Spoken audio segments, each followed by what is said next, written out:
So Hima గారు వాళ్ళు మనతో ఉన్నారు. She the director admissions for HSB.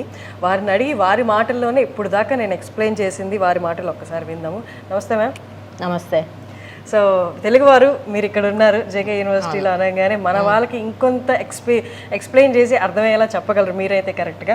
ఒక్కసారి ఇక్కడ అవైలబుల్ ఉన్న కోర్సెస్ ఎవరు జాయిన్ అవ్వగలరు, మన తెలుగు వాళ్ళకి ఎంత ఫ్లెక్సిబుల్గా ఉంటుంది ఇక్కడ? మీకు టెక్నాలజీ కాలేజ్ ఉంది, మేనేజ్మెంట్ కాలేజ్ ఉంది, డిజైన్ కాలేజ్ ఉంది. ఈ టెక్నాలజీ కాలేజ్లో ఇంకా అన్నిటికన్నా హైలైట్ ఫీచర్ ఏంటంటే మీరు ఇంటర్ తర్వాత ఐఐటి రాలేదని బాధపడాల్సిన అవసరం లేదు. మీరు కనుక ఇక్కడ ఇంజనీరింగ్ చదువుతా అంటే మీకు ఐఐటికి వెళ్ళే స్కోప్ ఉంది. డిజైను ఇవన్నీ చాలా ఫ్యూచర్లో అవార్డు విన్నింగ్. మన హైదరాబాద్ మెట్రోకి కొన్ని డిజైన్లు చేశారు వీళ్ళు, వాటికి అవార్డ్స్ కూడా వచ్చినాయి. అలాంటి కాలేజెస్ ఉన్నాయి.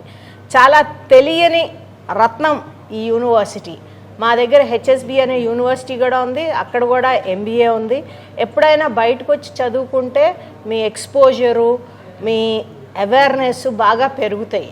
మీరు అన్నట్టు ఒక జ్యువెల్ లాగా అనిపించింది అనమాట. ఇంత బెస్ట్ ఆపర్చునిటీ ఇక్కడ ఎలా కల్పిస్తున్నారు అని ఎంతోమంది బాధపడతారు. 2.5 లక్షల మంది ప్రతి ఇయర్ అటెండ్ అవుతారు, బట్ 16,000 సీట్లు మాత్రమే మనకి ఇండియన్ ఇన్స్టిట్యూషన్స్లో ఉంటాయి.